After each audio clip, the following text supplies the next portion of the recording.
Terlihat salah seorang pengawal Yan-Er tidak terima jika Xiaoyan berbalik merendahkan martabat dari klan Yanlan, sehingga tanpa basa-basi ia pun segera mengeluarkan bentuk Douhi menyerupai ular, yang mana kekuatannya ini berada di tingkat 3 Douhi bintang 7.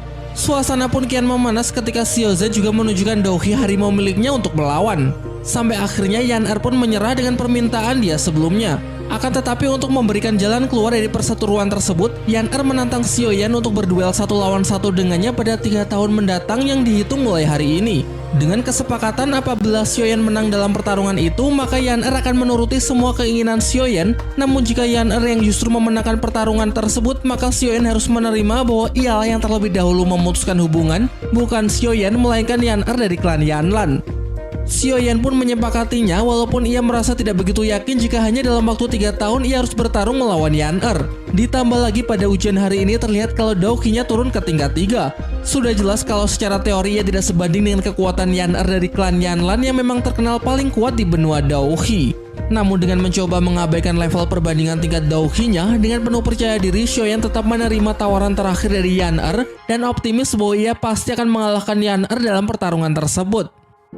Pada keesokan harinya, Xiaoyan secara tidak sengaja mendengarkan perkataan kedua tetua klan Xiao yang menganggap bahwa ia pasti akan gagal karena mustahil Xiaoyan mampu menandingi tingkat kekuatan murid terbaik dari klan Yanlan tersebut. Begitu pula dengan banyak murid dari klan Xiao pun juga meragukan kalau Xiaoyan dapat memenangkannya. Menyaksikan hinaan itu, Xiao Yun-Er mencoba menenangkan keadaan Xiaoyan yang tidak stabil pasca kejadian yang ia alami kemarin. Tanpa sempat mengajaknya berbicara, Xiaoyan berlari meninggalkan Xiao Yun-Er dan sama sekali tidak menjawab panggilannya. Tanpa sadar, perjalanan terhenti ketika ada beberapa murid dari klan Xiao beserta kedua sepupunya di atas jembatan, tepatnya di taman belakang. Masih berhubungan dengan kejadian kemarin, Xiaoning dengan teman-temannya tidak memperbolehkan Xiaoyan lewat dengan mudah. Berulang kali Xiaoning mengejek dan mengatakan dengan nada menyindir bahwa si jenius kita sudah sengaja melakukan hal yang pasti dapat merugikan klan Xiao di masa depan.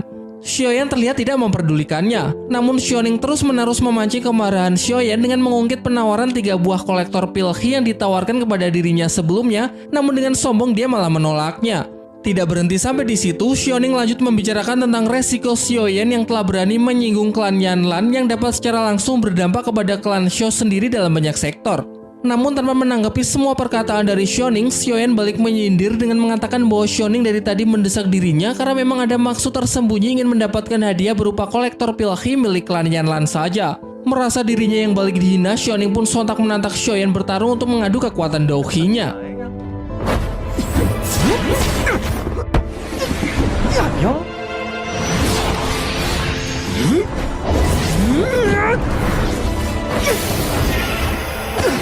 Terlihat Xiaoyan yang sudah sangat kewalahan, padahal Xiaoning belum cukup serius dalam mengeluarkan seluruh kekuatannya. Tidak lama setelah itu, Xiao Yun-Er datang dan mencoba memberi pengertian kepada Xiaoyan. Tanpa ada maksud mencampuri urusan di antara laki-laki, Xiao Yun-Er di sana merasa gagal menghalangi Xiaoyan dalam melerai perkelahian mereka.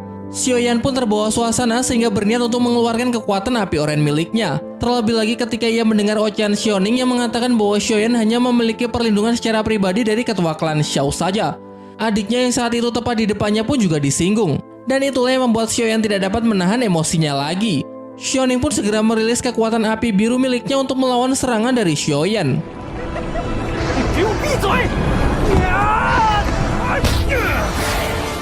Sayangnya meski sudah berusaha, Xiaoning tetap lebih unggul yang membuatnya malah terlempar jatuh sehingga harus menahan rasa malu di depan Xiao Yun-Er. Dengan penuh rasa bangga, Xiaoning dapat memenangkan perkelahian tersebut, namun ia tetap tidak berhenti untuk memancing amarah Xiaoyan.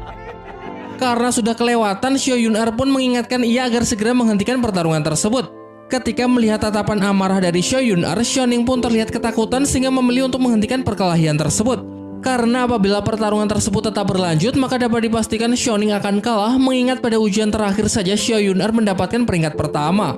Sementara dengan menahan rasa malu pada dirinya sendiri, Xiaoyan akhirnya memilih pergi meninggalkan Xiao Yun-Er. Scene kemudian diperlihatkan Xiaoyan yang terus berlari ke dalam hutan bambu sambil membayangkan semua kejadian buruk yang telah ia lalui kemarin. Terutama ketika ia harus menahan rasa malu akibat tingkat kekuatan Douhi miliknya yang berkurang secara misterius hingga berada di Douhi level 3 tingkat terendah. Dan tidak cuma itu, ia pun juga merasa bersalah kepada ayahnya karena sebagai putra dari ketua klan Xiao, ia tidak dapat menyelamatkan harga diri klan yang dipermalukan habis-habisan oleh klan Yanlan di hadapan ketua klan Xiao dan 2 klan besar lainnya. Perasaan sedihnya pun memuncak ketika Xiaoyan berhenti berlari lalu menatap batu nisan milik ibunya yang diceritakan memang sudah lebih dulu meninggal. Xiaoyan meneteskan air matanya dan meluapkan rasa penyesalannya sambil berlutut untuk meminta maaf kepada mendiang sang ibu karena ia telah begitu mengecewakan klannya. Dan ironisnya tanpa Xiaoyan sadari, ayahnya melihat ia dari kejauhan sedang menangis sendirian di depan batu nisan milik istrinya. Ayah Xiaoyan pun sangat menyayangkan kejadian tersebut dan dalam hati ia mulai membenci klan Yanlan karena semua ini berawal dari permintaan murid terbaik dari klan tersebut. Ia kemudian berjanji kepada dirinya sendiri bahwa kedepannya ia akan melakukan apapun demi membahagiakan putranya tersebut. Shin kembali memperlihatkan kesedihan Xiaoyan. Di sini ia berharap terjadi sebuah keajaiban untuk dirinya. Dan benar saja, tiba-tiba terdengar suara yang kemudian disusul dengan cahaya yang berasal dari dalam cincin di tangannya. Muncullah sesosok roh kakek misterius. Sang kakek memperlihatkan wujudnya dan memperkenalkan diri bahwa ia bernama Yalau. Ia menjanjikan kepada Xiaoyan bahwa ia rela untuk membantunya supaya Xiaoyan bisa meningkatkan kekuatan Daohi-nya. Kemudian kakek Yalau menjelaskan kembali bahwa sebelum meningkatkan kekuatan dirinya, ia harus memahami bagian terpenting dari kekuatan Daohi. Dijelaskanlah mengenai inti kekuatan. Yang pertama berada pada kekuatan diri, kedua terletak pada inti kekuatan Daohi, ketiga tingkat keterampilan yang dibagi lagi menjadi 4 tingkatan dari yang terkuat ke yang lemah yaitu tingkat Tian, tingkat Di, tingkat Xuan, dan terakhir tingkat Huang. Kakek Yalau menambahkan berdasarkan hasil pengamatannya, sebagian besar dari klan Yanlan memiliki kekuatan di tingkat ketiga yaitu Xuan level tertinggi. Kakek Yalau berjanji pada Xiaoyan bahwa ia bisa mengajarinya untuk mencapai tingkat yang lebih tinggi, tetapi Xiaoyan harus setuju untuk menjadikan ia sebagai guru spiritualnya. Namun bahkan setelah mendengar penjelasan dari kakek Yalau mengenai unsur dan beberapa urutan dari kekuatan spiritual, Xiaoyan masih merasa ragu mengenai apa yang dijanjikan oleh kakek misterius tersebut. Hal itu karena apa yang dijanjikan oleh kakek Yalau merupakan kekuatan level tingkat tinggi yang mana mustahil bisa dicapai dengan keadaan fisik Xiaoyan saat ini. Xiaoyan juga mengatakan kepada kakek Yalau bahwa semua hal yang dibicarakan sebelumnya tidak akan pernah bisa terjadi apabila belum disempurnakan oleh pil yang dibuat oleh seorang alkemis level 5. Tidak cuma itu, Xiaoyan juga mempertanyakan kredibilitas atau memang seberapa kuat kakek Yalau ini apakah bisa disandingkan dengan keahlian alkemis tingkat tinggi. Dengan penuh percaya diri, kakek Yalau pun mengatakan bahwa dirinya tidak bisa dipandang remeh. Menanggapi semua prasangka Xiaoyan, kakek Yalau menambahkan bahwa dirinya yang berwujud seorang roh pun bisa dengan mudah menandingi tingkat kekuatan yang lebih tinggi dari level 5. Karena kakek Yalau memang dulu adalah seorang alkemis yang berbakat dan tanpa kesulitan ia pun dapat mencapai tingkat tertinggi. Masih dengan penawaran awalnya, kakek Yalau kembali menawarkan dirinya untuk menjadi guru spiritual pribadi Xiaoyan, dengan tentunya tidak ada syarat apapun yang dapat memberatkan salah satu pihak. Dan selain menjadikannya sebagai guru spiritual, kakek Yalau juga berjanji bahwa ia akan membuatkan Xiaoyan pil kolektor sebanyak yang ia inginkan. Xiaoyan masih terlihat mempertimbangkan meski kakek Yalau berulang kali terus mencoba untuk meyakinkannya. Kakek Yalau kemudian menambahkan bahwa selama 3 tahun terakhir hanya inilah yang bisa kakek Yalau berikan sebagai bentuk balas budi karena selama 3 tahun ini Xiaoyan sudah mau menjaganya di dalam cincin yang selalu ia pakai. Nah, dan dari sinilah akhirnya Xiaoyan mengetahui penyebab kekuatan spiritualnya melemah.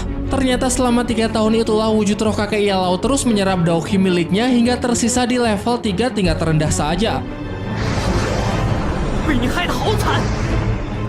Setelah kini Xiaoyan tahu bahwa kakek Yalau tanpa izin sudah seenaknya menyerap Daohi miliknya, dengan emosi ia pun mengeluarkan api oren berniat untuk menyerang kakek Yalau karena selama 3 tahun terakhir ini telah merusak hidupnya. Namun dengan rasa putus asa, Xiaoyan membatalkan kekuatan api orennya dan memilih pergi meninggalkan kakek Yalau. Ia pun mulai berpikir bahwa dengan level kekuatannya saat ini ia tidak akan pernah bisa mengalahkan siapapun. Melihat Xiaoyan yang begitu putus asa, kakek Yalau pun menawarkan solusi untuk mengatasi kepercayaan diri yang mulai melemah. Kakek Yalau menawarkan selama 1 tahun ini ia akan menjadi gurunya dan akan membimbing Xiaoyan untuk kembali meningkatkan kekuatan Daohi-nya. Namun Xiaoyan justru meminta waktunya dipersingkat lagi. Karena selain meningkatkan Daohi miliknya, ia masih mempunyai tanggung jawab yang cukup besar untuk klan Xiao, yaitu pada 3 tahun lagi ia harus bertarung melawan murid terbaik dari klan Yanlan. Singkatnya keduanya pun sepakat. Namun dengan sifat kekanak-kanakannya, Xiaoyan menolak untuk memanggil kakek Yalau sebagai gurunya. Xiaoyan menuntut kakek Yalau agar membuktikan kemampuannya terlebih dahulu dan kalau sudah terbukti maka baru ia akan menyebut serta menghormatinya layaknya seorang guru.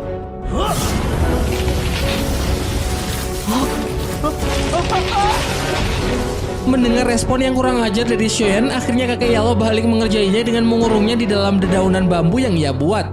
Kakek Yalou kemudian melemparkan selembar kertas yang berisi resep untuk meracik obat yang bisa digunakan dalam meningkatkan kekuatan spiritual. Beberapa bahan yang harus Xiaoyan dapatkan seperti 3 lembar daun violet orchid, 1 buah wasing flower, dan yang terakhir adalah inti dari monster berelemen kayu.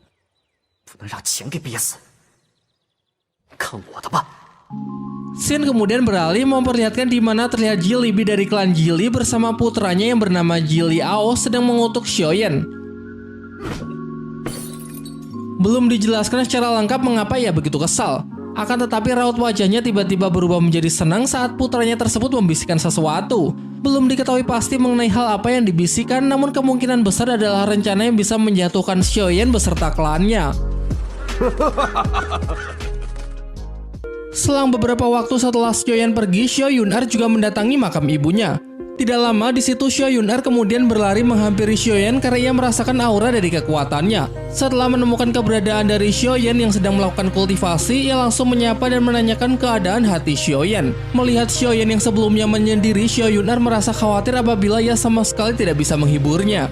Namun Xiaoyan mengatakan bahwa cukup Xiao Yunar yang berada di sisinya saja sudah membuatnya merasa tidak ada yang perlu dikhawatirkan lagi. Setelah membicarakan tentang keadaan Xiaoyan yang sebelumnya menenangkan diri, perlahan ia memberitahukan apa yang sekarang ia khawatirkan. Hal ini karena Xiaoyan tidak cukup memiliki uang untuk membeli beberapa macam obat yang sesuai dengan resep dari kakek Yalou. Dan dengan maksud inilah akhirnya Xiaoyan ingin meminjam uang milik Xiao Yunar sebesar 1000 koin untuk membeli beberapa bahan di pasar kota Wutan. Xiao Yunar pun langsung memberikan kartu emas yang berlabel klan Xiao miliknya tanpa batas limit, namun ia tidak ingin menanyakan alasan Xiaoyan meminjam uangnya. Akan tetapi Xiao Yunar memberikan syarat bahwa apabila Xiaoyan ingin pergi berbelanja dengan menggunakan kartu itu, maka ia harus diperbolehkan ikut ke pasar bersamanya. Singkat cerita, sesampainya di pasar, tanpa mereka sadari terdapat orang-orang suruhan dari klan Jili yang secara diam-diam membuntutinya. Mengetahui tujuan Xiaoyan yang ingin mencari bahan obat-obatan, Xiao Yunar pun langsung mengajaknya ke apotek terbesar di kota Wutan karena di sana pasti sangat lengkap. Tanpa berlama-lama, Xiao Yunar memberikan kartu emas miliknya kepada pelayan baru apotek tersebut, dan setelah melihat jenis kartu emas dari klan Xiao, pelayan tersebut pun mempersilahkan mereka berdua untuk segera masuk. Ketika mereka berdua masuk ke dalam apotek, tanpa disadari ada 2 orang suruhan lainnya yang sedang mengawasi gerak-gerik Xiaoyan. Saat sedang di dalam apotek, pelayan itu mengatakan bahwa tokonya memiliki bahan-bahan berkualitas tinggi karena memiliki ikatan yang sangat dekat dengan rumah lelang. Pelayan itu juga menjelaskan lagi bahwa bahan-bahan seperti kristal neraka yang sangat langka di pasaran, apotek ini pun juga memilikinya. Mendengar pernyataan dari pelayan apotek, lalu kakek Yalou berbicara kepada Xiaoyan melalui cincinnya. Kakek Yalou berpesan bahwa ia sendirilah yang akan mengecek semua item sesuai permintaannya ketika Xiaoyan menyentuh bahan tersebut. Setelah memastikan kualitas dari bahan-bahan obat tersebut, mereka berdua pun kembali mencari bahan terakhir di tempat lain. Namun sebelum melewati pintu keluar, Xiao Yunar mengatakan kepada Xiaoyan bahwa ia menyadari sesuatu hal yang tidak wajar dari pelayan baru apotek tersebut. Mengabaikan kekhawatiran dari firasat Xiao Yunar, Xiaoyan justru mengatakan bahwa ia tidak menyangka nominal yang harus dibayar melebihi dugaannya, yaitu sekitar 2000 koin emas. Ketika Xiaoyan menanyakan di mana letak toko selanjutnya kepada Xiao Yunar pun menjelaskan secara detail di mana arah yang akan mereka lalui selanjutnya. Namun belum selesai menjelaskan, Xiao Yunar kembali merasa ada sesuatu yang aneh. Lalu ia melihat ke arah apotek tadi dan ternyata pelayan baru tadi sedang berbicara dengan orang dari klan Jili. Dan setelah mengetahui kejanggalan dari awal mereka memasuki area pasar, akhirnya Xiaoyan mengajak Xiao Yunar sesegera mungkin untuk meninggalkan pasar. Namun sialnya mereka justru dihadang oleh kedua bawahan klan Jili saat mereka mencoba lari dari pengawasannya. Dijelaskan lagi bahwa sebenarnya tidak ada yang perlu diawasi dari Xiaoyan. Bawahan klan Jili beranggapan bahwa ia sangat lemah dan tidak berguna, sehingga mereka jadi mempertanyakan tujuan ketua klan menyuruh mereka memata-matai Xiaoyan. Sadar bahwa tidak akan ada manfaatnya apabila terus berurusan dengan bawahan klan Jili, Xiaoyan pun mengajak Xiao Yunar berlari dengan memilih jalan lain. Setelah berusaha kabur dan bersembunyi dari pengejaran mereka, Xiaoyan memilih untuk beristirahat sebentar sambil memperhatikan keadaan sekitar ketika mereka akan menuju ke toko selanjutnya. Scene lain diperlihatkan saat putra dari ketua klan Jili sedang mengawasi keadaan pasar yang memang berada di bawah kawasan klannya. Kekesalannya teralihkan ketika Ji Liao dihampiri oleh 2 prajurit untuk melaporkan bahwa mereka telah kehilangan jejak dari Xiaoyan.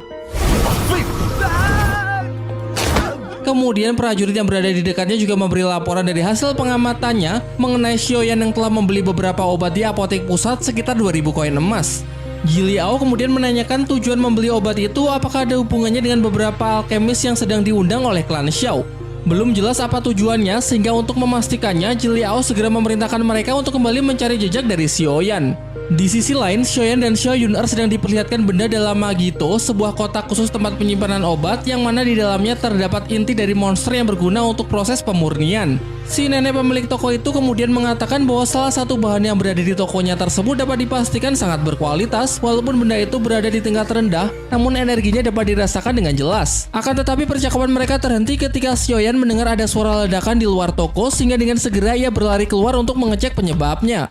Ia lalu berpesan kepada Xiao Yun'er bahwa setelah membayar bahan terakhir itu, ia harus segera pulang tanpa menunggunya. Diperlihatkan di luar banyak orang-orang yang sedang berlarian. Ia bertanya kepada penjaga di depannya tentang penyebab situasi tersebut, yang tak lain ternyata adalah ulah dari dua orang klan Jili yang memiliki tujuan untuk mencegah kegiatan pasar di wilayah klan Xiao. Sebelum pergi, Xiaoyan berpesan kepada penjaga tersebut agar melaporkan kejadian ini ke penjaga yang sedang berpatroli. Setelah merusak fasilitas pasar, diperlihatkan ada dua orang penjaga klan Jili yang sedang menunggu kedatangan dari Xiaoyan. Cukup lama menunggu, salah satu dari mereka pergi ke toilet dan tidak lupa ia berpesan kepada temannya agar tidak meninggalkan tempat tersebut sampai orang dari klan Xiao mendatanginya.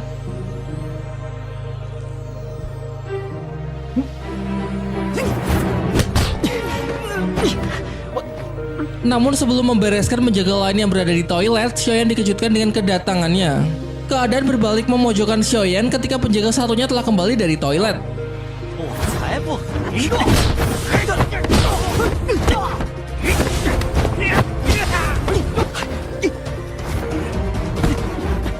Tanpa Xiaoyan sadari, ternyata Ji Liao sedang mengamatinya dari balik tangga. Dinilai cara bertarungnya yang sangat lemah, ia mengeluarkan sedikit kekuatan untuk mengunci pergerakan Xiaoyan lalu melemparnya. Melihat Xiaoyan yang sedang terpojok, dengan cepat Xiao Yun'er menyelamatkannya dengan memanfaatkan sebuah lukisan yang ia gunakan menjadi sebuah parasut. Ketika melihat Xiao Yun'er menyelamatkan Xiaoyan, Ji Liao pun mempertanyakan alasan Xiao Yun'er mengapa mau ikut terlibat dalam masalah ini dengan menyelamatkan orang yang tidak berguna. Merasa Xiaoyan yang tidak layak di samping Xiao Yun'er, Ji Liao menegaskan bahwa hanya dirinya lah yang pantas menjadi suaminya.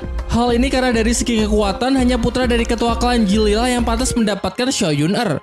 Namun Xiao Yun'er menyela dengan mengatakan bahwa dirinya tidak akan bersedia menikah dengan orang seperti Ji Liao. Tidak lama prajuritnya melaporkan bahwa penjaga dari klan Xiao telah datang. Keadaan pun menyudutkan putra dari klan Jili, sehingga ia pun segera mengajak dua prajuritnya untuk mundur dari tempat tersebut. Setelah beranjak dari tempat Xiaoyan, diperlihatkan Ji Liao sedang melaporkan hasil dari seharian tadi mengikuti Xiaoyan di pasar kota Wutan. Ia melaporkan bahwa hubungan antara klan Yanlan dengan klan Xiao sudah benar-benar memutuskan pertunangannya. Selain itu, klan Yanlan tidak merespon apalagi mendukung klan Jili sebagai rivalnya. Ji Liao juga mengatakan bahwa ada seorang alkemis yang mendukung klan Xiao. Mengetahui hal itu, Ji Lipi pun menjadi sangat khawatir, padahal sebelumnya ia sudah sangat yakin bahwa selama 3 tahun ke depan Xiaoyan tidak akan mungkin bisa mengalahkan murid dari klan Yanlan. Pada malam harinya, diperlihatkan bahwa kakek Yalo meminta Xiaoyan agar dapat mengeluarkan kekuatan Daoqi-nya. Semua proses itu dimaksudkan untuk mengubah dasar Daoqi yang diperlukan untuk mengontrol inti dari kekuatannya supaya bisa dipulihkan kembali. Setelah selesai menggabungkan bahan-bahan obat yang telah dikumpulkan Xiaoyan, selanjutnya kakek Yalo menjelaskan beberapa persyaratan sebelum mengkonsumsi cairan Lingye, obat kelas 2 untuk memperkuat kekuatan dasar. Pertama-tama memusatkan kekuatan api milik Xiaoyan terlebih dahulu, yang kemudian difokuskan pada telapak tangannya. Akan tetapi usaha Xiaoyan gagal, di mana ia tidak mampu menguasai inti dari kekuatan apinya. Kakek Yalo mengatakan walaupun pusat inti api miliknya masih berantakan, namun Xiaoyan sudah cukup bagus dan bisa mencapai tahap yang diarahkannya. Ketika melihat Xiaoyan cukup kehilangan tenaga, kakek Yalo meminta ia berhenti dan menyuruhnya untuk beristirahat. Belum juga menyelesaikan kalimatnya, kakek Yalo melihat Xiaoyan muntah darah karena efek dari pemusatan inti api yang memang terlihat terlalu dipaksakan. Dan setelah melihat situasi yang semakin memburuk, kakek Yalo segera membantu Xiaoyan untuk memulihkan keadaan tubuhnya dengan memberikan sedikit kekuatannya agar Xiaoyan dapat menembus Daoqi di level 4.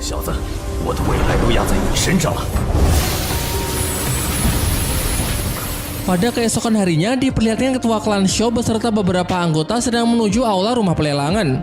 Di sana mereka mulai berbaris mengantri untuk mendapatkan sebuah tiket masuk acara pelelangan yang berada di pusat kota Wutan. Namun ketika perwakilan dari tetua meminta tiket tingkat atas untuk klan Xiao, petugas itu memberitahukan bahwa tiket tersebut habis dan hanya diperuntukkan untuk klan Jili beserta klan Aobapa saja. Kemudian tetua dari klan Xiao menduga bahwa kejadian tersebut sengaja mereka lakukan memang untuk menyinggung ketua klan Xiao. Setelah memahami situasi itu, bawahan dari rumah lelang memberitahukan kejadian tersebut kepada Nona Yafei yang merupakan direktur pemukul lelang. Tanpa merasa khawatir, ia tidak mempermasalahkan perselisihan antara klan tersebut karena sebagai direktur ia tidak ingin ikut campur dan lebih memilih bersikap netral tanpa memihak salah satu klan. Sementara itu, kita diperlihatkan Xiaoyan yang telah pulih dari masa kritisnya. Setelah kondisinya membaik, dengan puasnya ia memakan setumpuk bakpao sendirian. Kakek Yalo yang melihat kerakusan Xiaoyan pun menyuruhnya agar tidak perlu memaksakan diri untuk segera memulihkan staminanya. Sebenarnya Xiaoyan melakukan hal ini semata-mata hanya untuk mengucapkan rasa terima kasih untuk kejadian semalam, dan sebagai murid ia hanya ingin segera melakukan pelatihan di tahap berikutnya. Mendengar ocehan Xiaoyan, kakek Yalo meledeknya dengan mengatakan bahwa kemarin semalaman ia telah bekerja keras demi menyelamatkan nyawanya. Ditambah lagi di situ kakek Yalo menagih ucapan terima kasih untuk dirinya. Hal ini karena ia sudah berhasil membantu Xiaoyan untuk meningkatkan dauhinya hingga level keempat. Xiaoyan sendiri juga tidak menyangka kalau kemarin malam ia telah berhasil menempuh tingkat Douqi di level 4 dan secara tidak langsung Xiaoyan belum menyadari perubahan tingkat dari kekuatannya tersebut. Diperlihatkan kakek Yalo yang sedang mengambil sebuah bakpao tanpa menyentuhnya, dan tentu saja pemandangan ini membuat Xiaoyan menjadi terpukau. Kakek Yalo kemudian menjelaskan bahwa teknik ini bernama teknik Shizang yang sebenarnya masih belum ada apa-apanya. Xiaoyan pun kembali meragukan kekuatan kakek Yalo ketika dirinya merasa kepanasan setelah menyentuh bakpao tersebut. Kemudian diperlihatkan Xiaoyan yang sedang mengingat ketika ia sedang melintas di salah satu lapak pedagang di pasar kemarin. Ia tertarik dengan sebuah benda yang bernama Zizang yang mengandung sebuah kekuatan Douqi. Merasa mengingat kembali janji kakek Yalo saat pertama kali bertemu dengan dirinya, ia kemudian menagih janji dan ingin memperlihatkan sebuah plat besi yang ia beli di pasar tersebut. Namun sebelum itu kakek Yalo meminta Xiaoyan untuk terlebih dahulu memanggilnya sebagai guru jika menginginkan bimbingannya. Kakek Yalo kemudian menjelaskan bahwa Shizang adalah kekuatan level rendah di tingkat Zuan, namun dengan kekuatan itu Xiaoyan dapat dengan mudahnya mengangkat batu yang memiliki berat hingga 1 ton. Selain itu, dalam penjelasannya, apabila melawan musuh, bayangkan jika Xiaoyan bisa menyerap dan mengambil darah musuh dengan kekuatan tersebut. Setelah mendengar penjelasan lengkap dari kakek Yalo, membuat Xiaoyan tertarik untuk mempelajari kekuatan Zizang dan mulai mau memanggilnya sebagai guru serta mempercayai semua teori dari ilmunya. Lalu kakek Yalo mengambil sebuah plat besi milik Xiaoyan untuk merasakan kekuatan apa yang terkandung di dalamnya. Ternyata plat besi yang dibelinya mengandung kekuatan Zizang, kemampuan telekinesis menggerakkan benda tanpa menyentuh.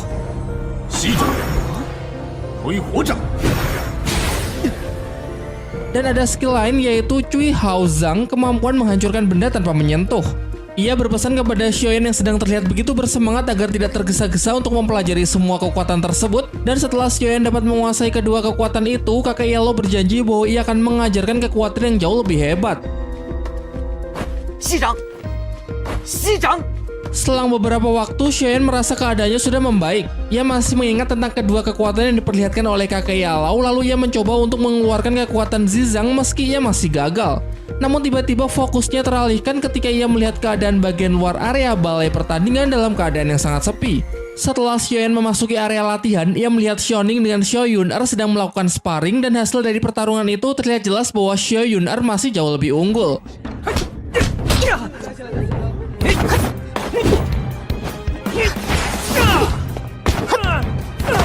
Tanpa memberikan salam di akhir pertarungan, Xiao Yunar segera menghampiri Xiaoyan. Hal ini dikarenakan ia merasakan perubahan dari tingkat kekuatan Douqi miliknya. Dengan sedikit kesal, Xiao Yunar mengatakan bahwa ia kecewa kepada Xiaoyan karena dirinya tidak memberitahukan kalau sudah berhasil mencapai kekuatan Douqi di level 4. Ia juga menambahkan alasan selama ini Xiaoyan lebih memilih berlatih secara diam-diam dan mengabaikannya, sedangkan Xiao Yunar justru melakukan latihan dengan anggota sesama klannya.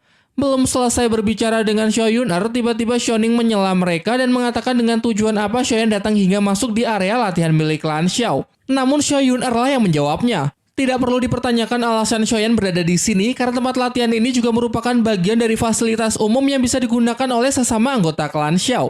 Setelah melihat perkembangan dari kekuatan Xiaoyan, Xiao Yunar menjelaskan bahwa kekuatan Douqi milik kakaknya belum cukup apabila dibandingkan dengan tingkat kekuatan milik Yan-Er. Kemudian ia mengambil sebuah gulungan Sui Suzan di tingkat Huang yang menurutnya akan cocok dipelajari oleh Xiaoyan yang sudah berada di level 4 dan setara dengan kekuatannya saat ini. Xiaoyan yang merasa diperhatikan pun menyampaikan rasa terima kasihnya karena telah diberikan gulungan tersebut, dan tidak lama setelah itu Xiaoyan pun segera pergi meninggalkan tempat latihan berniat segera menuju ke tempat kakek Yalo. Ia meminta agar kakek Yalo segera mengajarkan teknik dalam gulungan Sui Suzan tersebut. Namun kakek Yalo tidak merespon permintaannya karena menurutnya gulungan Sui Suzan memiliki kualitas yang kurang bagus sehingga ia merasa tidak tertarik. Xiaoyan masih meyakinkannya dengan mengatakan bahwa gulungan itu ia dapatkan dari Xiao Yunar sehingga mana mungkin Yunar memberikan benda yang tidak berkualitas. Tidak lama kakek Yalo melemparkan gulungan peledak oktan tingkat Zuan. Dijelaskan bahwa meskipun gulungan oktan tingkat Zuan ini berada di tingkat Zuan yang mana berada di atas kemampuan Xiaoyan saat ini, namun hanya perlu berlatih untuk menaikkan satu level lagi, maka Xiaoyan bisa segera mempelajari gulungan tersebut. Yeah. Oh, oh. Kakek Yalo berusaha meyakinkannya dan berpesan bahwa itu semua dapat Xiaoyan capai hanya dengan cara sering berlatih, karena ia harus memanfaatkan waktunya sebaik mungkin supaya bisa mencapai level 5 terlebih dahulu. Shin kemudian beralih memperlihatkan keadaan Nalan Yanran, murid klan Yanlan, sedang melakukan kultivasi di ujung tebing. Yan dengan optimis mengatakan bahwa dalam waktu 3 tahun ke depan ia dapat memastikan bahwa Xiaoyan akan mendapatkan sebuah penghinaan yang tidak bisa dilupakan. Di hari yang sama, Xiaoyan sedang melakukan pelatihan di bawah bimbingan dari kakek Yalau. Xiaoyan berulang kali menerima sebuah serangan pukulan api dari kakek Yalau dengan tujuan agar Xiaoyan dapat terbiasa dengan serangan tersebut sehingga menjadikannya dapat menguasai kekuatan peledak oktan. Dengan cara pelatihan seperti inilah Xiaoyan akan mendapatkan semacam kekebalan apabila suatu saat ia mendapatkan serangan yang lebih kuat dari musuhnya. Kakek Yalau kemudian mengatakan bahwa bahan obatnya tidak lama lagi akan segera habis sehingga ia meminta Xiaoyan untuk membeli lebih banyak bahan lagi sesuai dengan resep sebelumnya. Setelah selesai berlatih dengan kakek Yalau, Xiaoyan mempunyai niat untuk melelang cairan Lingye darinya di rumah pelelangan. Namun kakek Yalau berusaha untuk menghalanginya karena barang tersebut pada awalnya memang diberikan kepada Xiaoyan, akan tetapi menurut kakek Yalau, cairan Lingye belum tentu dapat diloloskan dalam kategori dapat dilelang. Dengan penuh percaya diri, Xiaoyan mengatakan bahwa kakek Yalau tidak perlu khawatir karena cairan Lingye menurutnya bisa mendapatkan harga yang sangat mahal. Singkat cerita, Shin memperlihatkan Yafei yang sedang memeriksa kandungan dari cairan Lingye milik Xiaoyan. Pada awalnya Yafei menilai obat tersebut belum memenuhi standar sebagai barang berharga yang dapat dilelang, sampai akhirnya Xiaoyan meminta Yafei untuk memeriksanya secara langsung untuk kembali menilai obat miliknya. Yafei kemudian mengeluarkan cairan Lingye tersebut dan mencoba menusukkannya dengan sebuah jarum. Ternyata hasilnya dapat membuat Yafei merasa takjub karena obat tersebut selain memiliki kualitas yang masih dalam kategori obat kelas 2, kelebihan yang ditunjukkan tidak memberikan efek samping bagi penggunanya. Xiaoyan berusaha meyakinkannya kembali bahwa ia tidak akan berani menunjukkan barangnya apabila tidak memiliki nilai lebih. Ia pun meminta Yafei agar segera mengaturkan waktu yang tepat untuk melelangnya. Namun kakek Yalau menilai dari mulai cara mempersilahkan dirinya, ia merasakan ada hal yang aneh sehingga ia berpesan kepada Xiaoyan agar berhati-hati dalam menanggapi Yafei. Sementara itu, diperlihatkan 3 klan besar dan Xiaoyan sebagai tamu khusus yang menempati tempat di kalangan atas.